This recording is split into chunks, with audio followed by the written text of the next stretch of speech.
What's going on, everybody? John here with you, alongside Alec Nava. It's a Tuesday, June 17, 2025.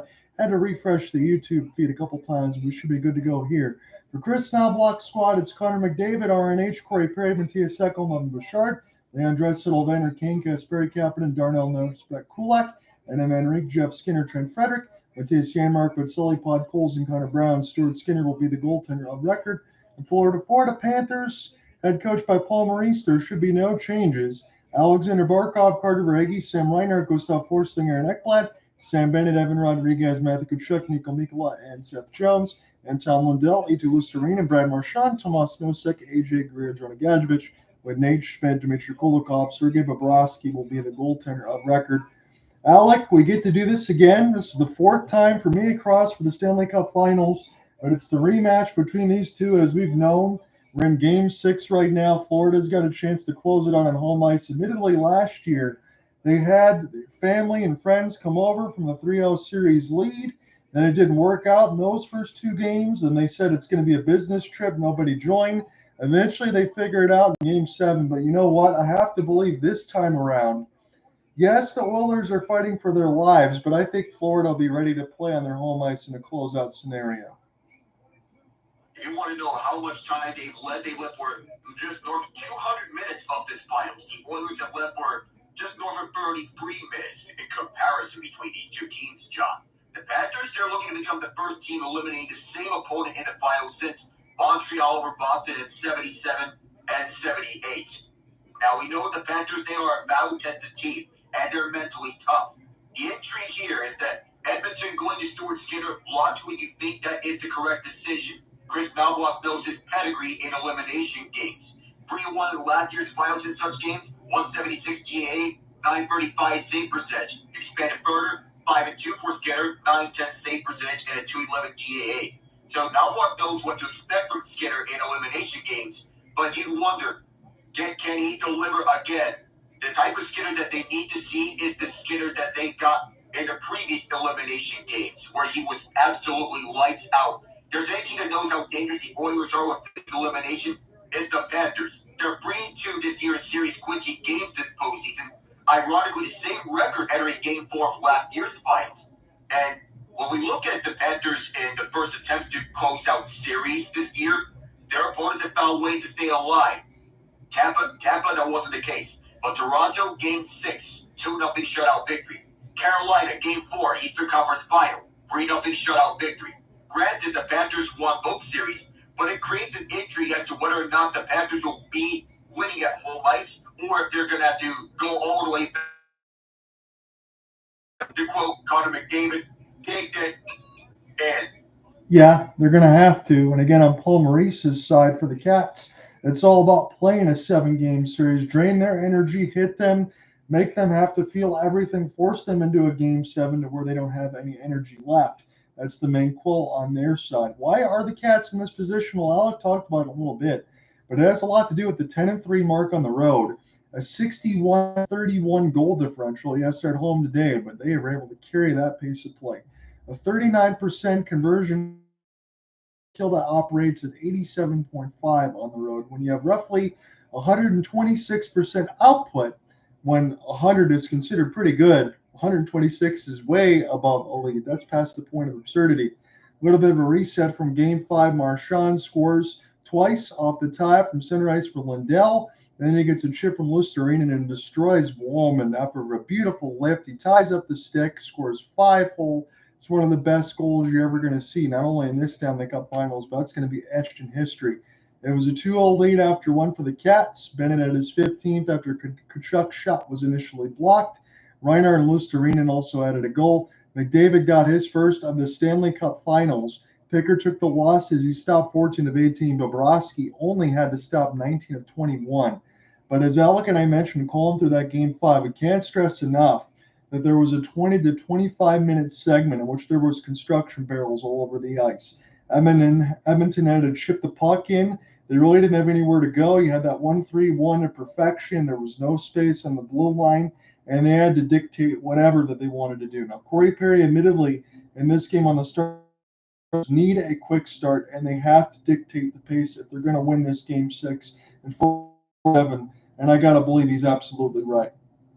He is. The Panthers, they have outscored the Oilers 11-4 in the first period of every game in the Stanley Cup final. They scored the last 7 first period goals.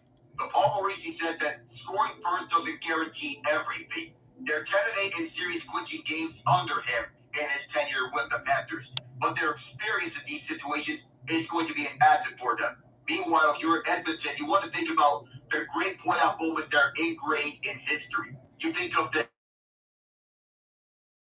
talked about forever and which are immortalized. Don Larson's perfect game, Wayne Gretzky's hat trick in the Campbell Conference Final, Michael Jordan's flu game, Mark Messier's guarantee, LeBron's block, Tom Brady in 28-3.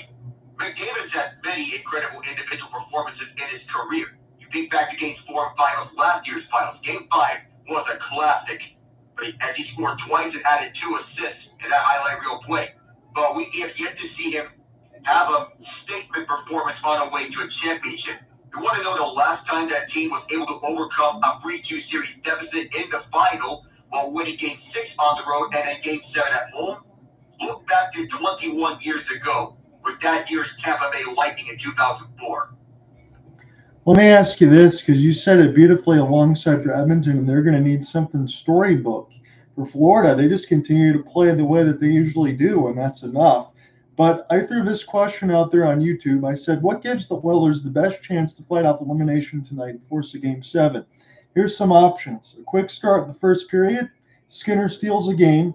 Both McDavid and Draisaitl go off, or shots on goal en masse against Bobrovsky. Do you like any of those, Alec, or do you have an own game plan tonight of what the Oilers need?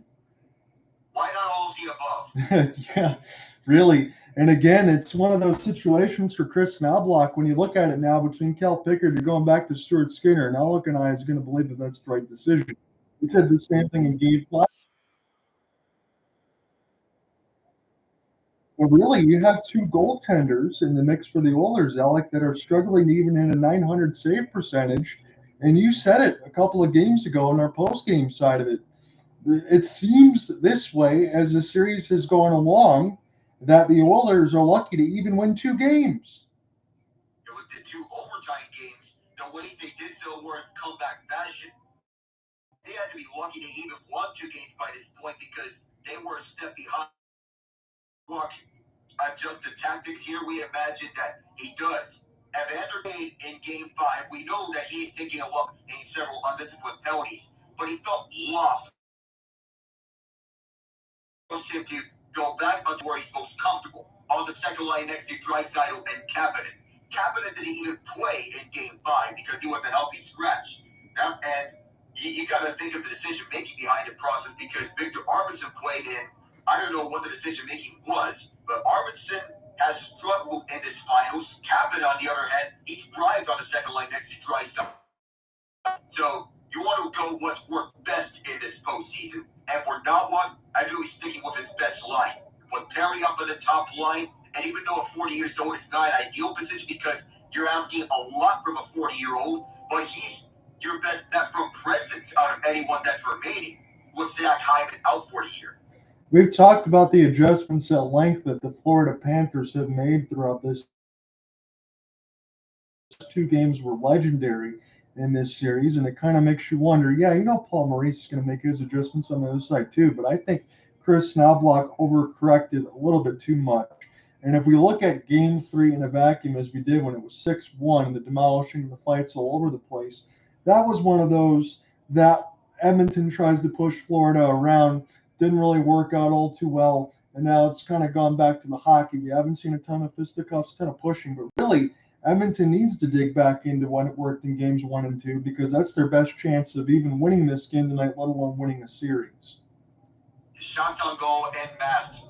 And you want to ideally, McDavid, if he were to lead the way, the Panthers are going to clog up everything at the bottom of the slot. Find a trailer option over at the high slot, get some screens going, and then fire a smart shot past those screens to where Bobrovsky can't see it if you're the Oilers.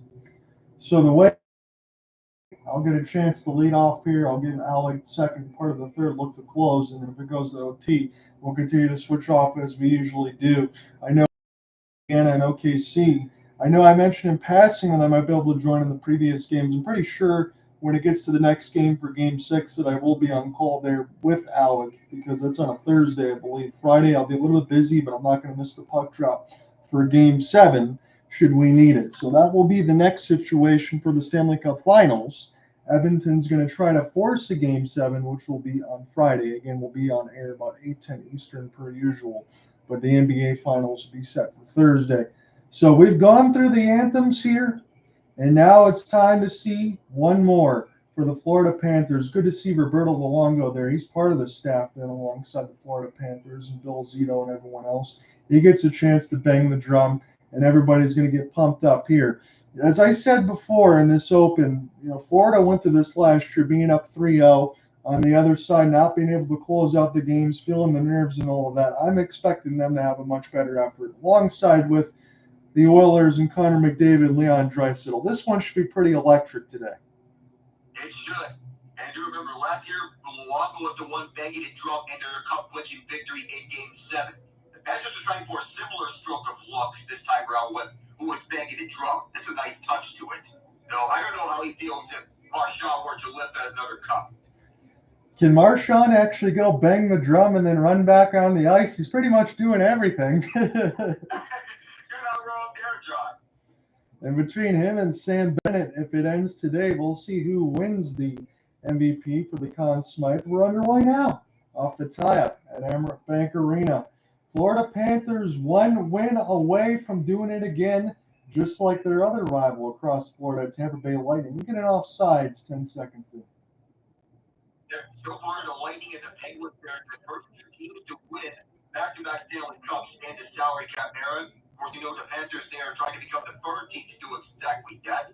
We'll be seeing some of these players that are playing in this year's finals at next year's Olympics. McDavid, Barkov, Tkachuk, they're named to the preliminary rosters. I'm glad that you mentioned that, Alec, because that's going to be the majority of our first period. I do have all the rosters breakdown courtesy of the Olympics from the first 6 and the notables. I'll probably go over some of those ones that curiously weren't announced yet. Draisaitl is another one that he's named to Germany's roster. As we're getting reports that the JJ Peterka front is heating up a bit. I'm surprised he wasn't named to the preliminary roster. That was one of the ones I was thinking about too, Alec. That's a sacrificial shot block there from Verhaeghe and Ekholm. And Bouchard now will get an opportunity to loft this in across the left side red line. So right to left, that is the site for the home Reds and blue pants, Florida Panthers, road whites with the blue top and the orange stripe for the Edmonton Oilers. Will be going right to left. This being an opportunity now for Evander Kane. Corey Perry now will get this long flip. And this will go to Nico Mikkola. Man, oh man, has he been good. There's a good reverse hit by Perry. Takes out his man as this one gets sent back down. Start again now for Kulak as we get a little camera shot. Over the stick of Mikkola. Seth Jones, edge. Mikkola, he gets knocked down again. Good physicality and alongside for the Edmonton Oilers right now. As this is picked up outside boards, turned over, and Bobrovsky has to go behind him, Snow Angel. He didn't track the initial rebound well from Kane, but he's got it on the second effort. So the first shot coming in at 72 seconds officially, but so far the second line is clicking. We talk about you want to go with your best lines. Chris Knobloch made sure of that. First, it starts with a reverse hit from Corey Perry, knocking out Brad Marchand off his feet. Leon Draisaitl levels Nico Mikkola, and from there, the second line gets to work as they're hounding Florida's third line. Kane, Draisaitl, and Kapanen are buzzing early. Yeah, they've got to keep this going, Alec, not just for this period, but they need to get a conversion, as you mentioned beautifully. That's the only way. And alongside for Corey Perry's opening comments that we already profiled, they've got to get a couple conversions here, start on the right foot, make sure the Florida Panthers are on their heels if they have any chance. I also have some Tkachuk comments here for you from the first inning. Stay tuned for that. We should have a good one today. Opportunity off the drop pass. As this is away from Listerine, and now Bennett gets an opportunity. Now been so good in this series. Good stick handle off the drop for Tkachuk. Toward the right side of the glass, and now Mikkola throws a hit on Frederick, gloves it down out of the. Nico still trying to work with it near the left side boards as he wraps it around for Stuart Skinner. There'll be a lead for Bennett. I'll loop it back around one more time for Matthew Tkachuk gets pinned. Leon Draisaitl right there to provide some reinforcements and take this one end to end. That's what the Oilers want to do. Here's a chip. And Oilers would be the first to it, as it was Darnell Nurse that had it. Evander Kane gets a rough ride from Mikkola. Mikkola has been all over the ice here early alongside with Kane, as Frederick was stuck in a dog pile.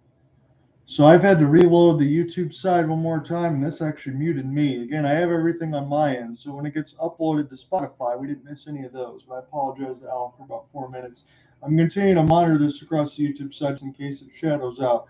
I know we're not the only ones streaming the Stanley Cup Finals, so I imagine it's going to be a busy day. 4-0 early here for the Edmonton Oilers, as this one's tied up.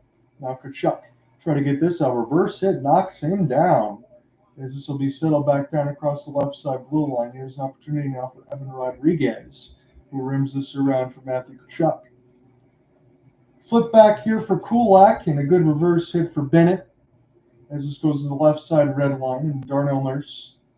And off the reverse now, Evan Rodriguez. Throw this back to the point. Nate Schmidt, little touch pass, helps him stay on side, as this bounces off of Stuart Skinner. Hasn't been in his end much, as Nate Schmidt. Here's a floating puck fought off by Skinner. It was a double deflection off the left pad, as Nate Schmidt gets passed across, and Janmark recollects for Edmonton. No stepping two for McDavid. We'll go back around for Stuart Skinner, way out of his goal crease. We start again now for Kulak. So Chris now blocks spot and take a chain. Get the same for Paul Maurice's. 4-0 on the shot board, just 4 minutes in for Edmonton. We're still scoreless. Delayed offside, as Draisaitl still hasn't paid attention to that. And Reinhart now rimming around the inboards, getting the red line. Stuart Skinner again having some trouble with it and behind his net. Carter Verhaeghe try to pick this one up now, as this goes in behind the cage of Skinner, who's sitting on the butterfly. Verhaeghe now looking for it now alongside with Alex Barkov. And this will be dispossessed by the Oilers. Cross check here for Florida, as Evan Bouchard. This will bounce off his skates, and it's picked up off the backhand. Sam Reinhart. Oh my goodness, Alec! What a goal! Wow! And again, the Panthers, they have the first goal in this game. What we do know about Florida is that they capitalize off of mistakes. The first shot, first goal, and Reinhart makes no mistake about it. Took those from Brad Marchand last game, and Reinhart opens the scoring.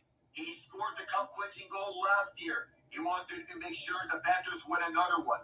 Bouchard, what was he doing with the puck? Yeah. Reinhart catches him napping over at the blue line and makes no mistake walking into the zone, past Ekholm, double move, and as he falls down, goes far side. The windmills around Bouchard, as Alex said, he was way too lazy with the puck. If he wants to flip the end of the ice, just smash it across the boards. You can't just hot dog it. And Sam Reinhart, yes, he makes an unbelievable move to windmill and scores. He's falling down, a la Ovechkin, but that is awful if you're Evan Bouchard. You cannot have that happen. And now Lundell, we'll talk about it a little bit more as we get a quick stoppage off a glove save. But it was a 5-0 lead on the shot board for the Edmonton Oilers. But Evan Bouchard, that is an awful mistake. That was egregious. You cannot have that happen. You're preparing for the breakout, yet you're playing too complacent with the puck. Yes. Florida, of course, they made no mistake taking this away. Bouchard mishandled it and was being way too lazy with the puck. You cannot do that against the Panthers. See, I'm glad that we're not making the excuse that about another save and alongside for Lundell. Now that third line starting to hum after this goal. We're not making the excuse, and I'm glad we didn't, that the initial pass bounces off his skates. Yes, he's got to take a moment to recollect and find it with the backhand. But, you know, if I'm him, I'm slap-shotting it. I'm even knocking it away with the glove. I'm taking a penalty. I'm doing anything I can to make sure the puck gets out of the zone, because if Sam Reinhart gets an opportunity to showcase what he could just do, he's going to score. Yeah, because that opportunity, he's going to score every time. This is off the tie-up again. Here's an intentional slap shot wide. A.J. Greer throws it out front of Skinner, who's going to make a big save. He wasn't able to track it behind him. It was directly behind the net. And now the fourth line getting some shots. This is the worst possible scenario that Edmonton would have asked for. Again, they had a 5-0 lead on the shot board, one turnover. And now all of a sudden, Florida's got life. See what they can do here now off the touch pass. as this goes back in behind the boards. Good dispossess for Nosek. At least for Jones, and an outstretch is a good one. This is Greer. Got hit for a moment by Skinner off the drop. That's Jeff Skinner. As this is sent back around for Brett Kulak. Off the long flip, back skate of Kapanen, who gets dispossessed off the puck. Again, 3 Panthers there to take it away. Here's a pass that gets picked off on Florida's end. We'll see what Edmonton can do here, but they immediately cough it up near the right side of the glass. Nate Schmidt's pass will get settled back down. So it's a 4-game point streak for Sam Reinhart, and he opens first blood in Game 6. Again, all the Cats need to do is win this, and they close this series out in 6. We won't even need Friday if that's the case. John Klingberg off the spin and turn. Lusterinen, he's getting worked over now. Evander Kane, that was Rodriguez, wanted to get some other words in there.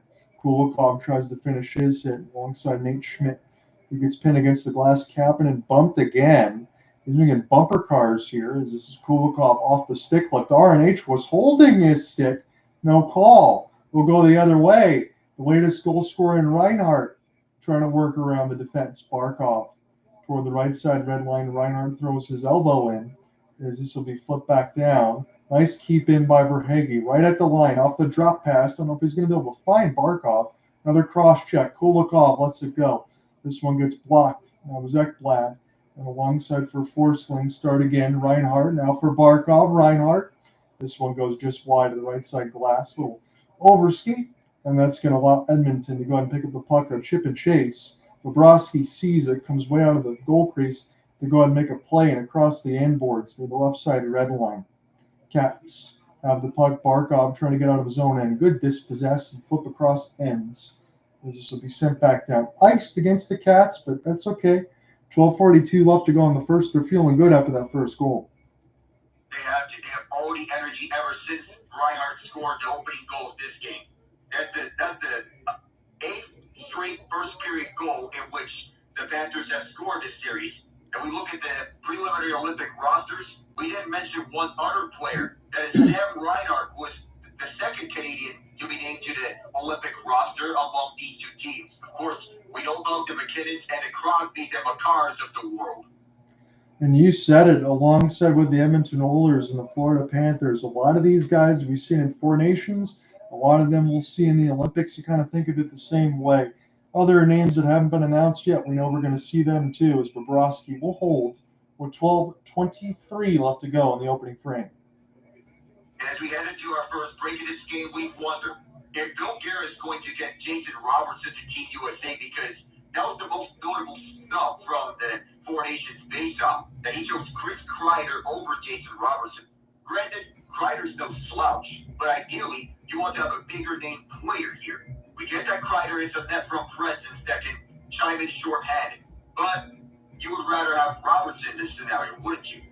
I would, Alec, and I would say the same thing. Make sure I get this correct from the 4 Nations of Chris Kreider and Brock Nelson, right? So then I will just flip both of those out for Jason Robertson. And how about the recent gold medalist at the Worlds, Tage Thompson? I was about to bring up Tage Thompson, too. Glad you brought him up. With the way he played in the IHF World Championship, he deserves a spot in the Olympics. Do you want to swap up Kreider and Nelson for Robertson and Thompson? This is your opportunity, Bill Guerin. That's the only way that I see it. Again, I'm not Bill Guerin, and neither is Alec, but I think for the roster construction purposes, Alec and I could do a better job. Yeah. I mean, we're not part of the front office, but we can, of course, say that Robertson and Thompson get spots. Of course, you have to bring up the Tkachuk brothers there. You bring Austin Matthews, Jack Eichel, Quinn Hughes. What I'm curious is Charlie McAvoy, who missed a huge majority of the remainder of the season, gets named to the initial roster. And while this is not an attack on McAvoy because he is a solid defenseman, but I'm concerned about his injury history as of late, because he had himself a down year for standards, and frankly enough, ever since that injury he suffered in the 4 Nations, I wonder if Jacob Slavin, if he's available. It would be another one of those to talk about, and I won't disagree with you because the Bruins really need him. Again, they're showing a Pickard low light. And I know initially off the skate, as we mentioned, but there is no chance and they're showing Stuart Skinner maybe not playing it right. I'm not going to blame Stuart Skinner, Alec. He's got no chance. You know, that part that majority of that right side of the net is uncovered. Of course, Reinhart's going to go far side area where Skinner, the way he's going to make the save is if he makes an acrobatic leap. You're not going to be able to do that, even for Stuart Skinner. I know the goaltenders there are much maligned at times, but we mentioned the numbers alongside Stuart Skinner. He's very good in potential closeout situations. Corey Perry lost an edge as this goes toward the left side of the red line. Sam Reinhart. This is off a tie-up, and this will go right to the Cats. Carter Verhaeghe.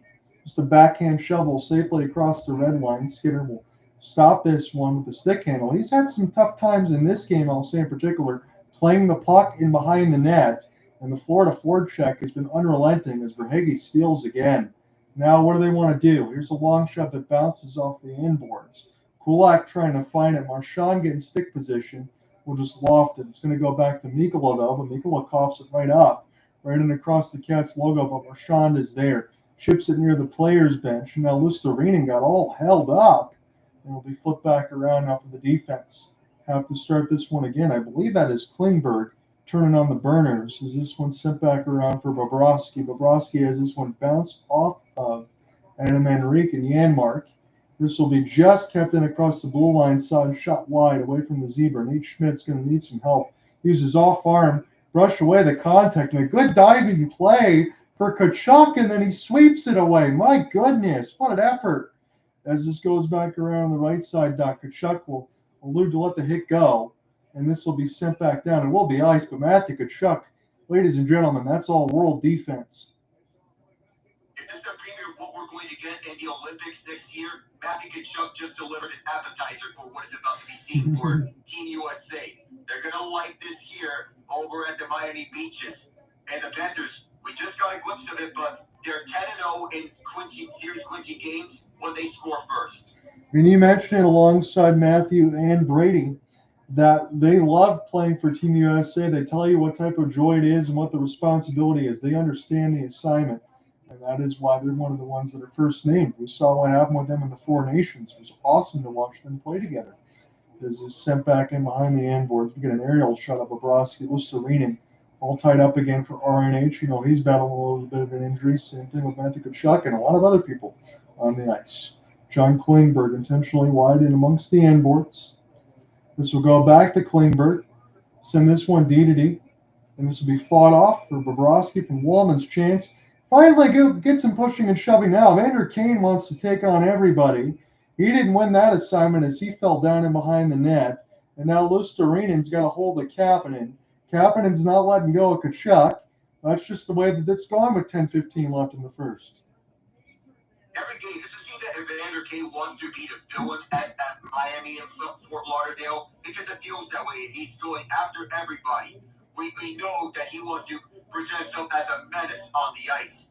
Someone that's viewed as a pest. Someone that can get under anyone else's skin. Tkachuk's on base, but with the way that Kane and Tkachuk go at each other, it's pest versus pest. It is, Alec, and again, I know we punched this button a few times throughout this series. I want Evander Kane to do those type of things, but if I'm Edmonton, you got to be able to provide that, not cross the line, and you still need to score goals. They need Evander Kane's offense. Yes, especially since he's put back on the second line. Now, one thing I know is that RNH was on the centering the second line side as Leon Draisaitl and Connor McDavid back out there 4-on-4 says offsetting penalties for roughing. But we know about RNH's versatility, that he can center his own line or be on the top line's left wing side. Bennett and Kane to the box. Yeah, they've taken both of those, as Alec mentioned. Again, a slash and a rough on the other end, as it's Jake Walman. 4-on-4 space, who does this favor? You would think if you mix in between McDavid and Draisaitl, as we're going to see now, that this should be an advantage for them.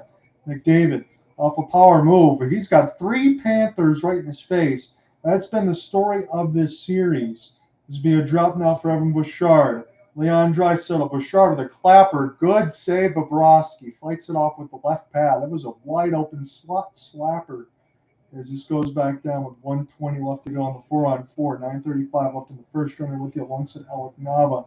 It's a lone goal for Sam Reinhart, the only of the first. Walk-in wrister. Another 5-hole save I wonder he didn't want to try to roof that one in the middle of the slot, but they choose not to. And Mikkola can take a little bit of bereavement behind his net. Scoring chances 3-3. Mikkola elects to go back. This is a slow end around the boards. Marchand, he gets tripped up, trying to pop up back to his feet. Anton Lundell, that third line's out there right now. Marchand hunts the puck. He's so good at getting a stick lift and fighting for position and getting around Walman like one of those goals. And again, I watched a pretty good video on the Hockey Psychology YouTube. As soon as the hand is waved on the dot, you can go ahead and get that pinch, and that's how he got that goal from Anton Lundell. Set up the first one. He just knows where to be. Connor Brown, and off the spin, and this will be left, and Lundell will flip this in off the glass. Safely across the red line and back in Edmonton's end. 4-on-4 for 20 more seconds. 8:35 left to go in the first in Emirates Bank Arena. It's a 1-0 lead for the Cats. They got a 3-2 series lead, and the Stanley Cup is indeed in the building. Opportunity now at the touch pass. Back to Nate Schmidt. A little soft feed as Evan Rodriguez spin and turn. A lot of puck possession here for Florida. Now they're being a little too cute. This is sent back in toward the right side boards, and Adam Henrique will lose this in between his skates here as Bennett, but the pass right out of the box a little bit too far. I think Florida dodged a bullet there for a moment. I know what they wanted to do at the puck possession, but you don't want to have the same thing happen to you that Evan Bouchard did. No, you don't, because the Oilers, they came so close to striking it back in the net with Evan Bouchard. Of course, with the signature Bouch bomb, he scored one 4-on-4 goal. But we talk about individual performances. The Panthers are putting McDavid on a headlock right now. He's getting locked to perfection. Forsling and Ekblad all over him. This is masterful defense. Yeah, it is, Alec. It really looks like the WWE Royal Rumble. McDavid's all for one in the sense, but that's the way it's been throughout this series. If you want to defend him, that's how you have to defend him and close off the blue line, but make sure you have bodies and mass. Bouchard will try to wrap him behind the net and leave for Corey Perry. McDavid now with the stick shot. He can't find it. Again, there was 3 Panthers in his grill. Evan Bouchard. Oh, get this turned over again to Verhaeghe. What is happening? Verhaeghe's chance gets fought off by Skinner. Bouchard needs to get out of this period. Man, oh man. As this is picked up now for touch pass, this will be dispossessed. Florida steals. Now Connor McDavid, power move. It gets sticked away by Sergei Bobrovsky. Heads up goaltending there. Sam Reinhart with a touch pass. 7:15 left to go in the first. Barkov sends it in. This goes up the stick shaft to Stuart Skinner. Barkov now leaving off the end around. We'll see if Ekblad can find it. Ekblad try to go back to the captaincy. The Finnish captain's one of the very best we have in the league. As this one goes D-to-D from Tkachuk. There's a step ahead. Rister. This will go up and out of play. But that is Bouchard turnover counter number 2, right to Verhaeghe. We, of course, are asking the same question about Evan Bouchard with the 2 turnovers he committed, one of them leading to a goal. What are you doing? We get that he's one of the premier offensive defensemen. McDavid does a power move. The puck disagrees with him as it escapes his stick at the last moment with Sam Reinhart on his face. That makes life easier for Bobrovsky to make a simple stick save. As McDavid, with Reinhart on his face, he lost control of it at the moment when he was approaching the net. Alec, let me ask you this. I know it's a tough question, but just give me your honest thoughts. I know it's 1-0 courtesy of Sam Reinhart. And I know there's been some egregious mistakes here and there, but it is 9-6 on the shot board, and the Oilers are doing their best to keep the game in front of them. If they're down 1-0, it's not the end of the world, is it? It hasn't been a terrible period for them. It's not. I mean, you have to be happy that you're down 1-0. You had some good looks if you're Edmonton, especially on the 4-on-4 side. Early at 5-on-5, it looked to be the Oilers' win, but the Panthers quickly caught up after getting the first goal of the game. So, but it's more evenly paced, and that 4-on-4 might have helped Edmonton for a moment before it went back to 5-on-5. McDavid did get the best chance he's ever had, but unfortunately the puck escapes him at the last moment. And we know about missed penalties. Of course, the Nugent-Hopkins holding the stick penalty uncalled. The Brad Marchand trip, I don't think that's a trip because he tried to jump to avoid getting tripped over. So that might have been why the penalty was not called. No, you're absolutely right with that. And again, from where we are in Game 6, Panthers have a 3-2 series lead and a 1-0 lead courtesy of Sam Reinhart with 6:57 left in the first. Alec and I mention this all the time, whether or not Cooper is in here or not. When you get in late to these series, especially in the Stanley Cup Finals, The whistles will be swallowed, and they're not going to get anything unless it's absolutely egregious. So this game is going to have to be won 5-on-5 primarily. And as Alec mentioned, throughout these games that we've covered, that's where the Oilers haven't had much fun. Yeah, 5-on-5, the Oilers were getting put in a headlock. We know if there's a team that's dangerous in elimination games, it's them. See what they can do here. They're going to have to play from behind, but admittedly, it's only one. It's 8-6 on the shot board. They cannot let the game get completely away from them. Because if it goes to a 2 or 3 goal lead here early, that's when things will completely change, and Florida should be able to lock down. Yes, in the mix of Game 4, a little bit of an exception there, alongside that 3-0 lead, but that's unlike Florida, and we're never going to see that again. I wouldn't think so. Because we didn't see it in Game 5, especially, as this is sent back around the end boards now for Connor Brown. Brandbar shot, what a move to get away from the danger. Now he gets a little bit of an outlet. He gets chipped in toward the right side of the glass, spin and turn for Bobrovsky, who helps locate it for Nate Schmidt. I'd love to see Nate Schmidt stick around with the Florida Panthers. I don't know what all the cap hits are going to look like for him and Mikkola and all that, but they've been so good. As this is bouncing across the blue line side, Panthers, one knee play, try to get it out, can't do it. That was tough there. RNH sets it up, and this shot gets blocked. Kapanen throws it back to his defense. They're having some trouble with it, and now Nate Schmidt's going to get back to his post. This is another save for Bobrovsky. Again, we do a lot of talking about Bennett and Marchand per usual, but Sergei Bobrovsky, make no mistake about it, deserves every single bit of intrigue. And if you can go ahead and split that Conn Smythe trophy into a bunch of different pieces, there would be a lot of cats that would be getting it. And dare I say, even in a series loss, I don't think Connor McDavid's going to be looking at Conn Smythe again. This will go to one of the cats this year, should they win it. Sent back around now, taken away from Ekblad, Corey Perry. Try to feed this one toward the right side dot. Bouchard will take it D to D. There's a rim this around the end boards now. Connor McDavid has to battle for the stick left with Draisaitl, and this pass is lofted. Draisaitl now try to get it back to Connor, desperately trying to work for the puck, but Barkov is there.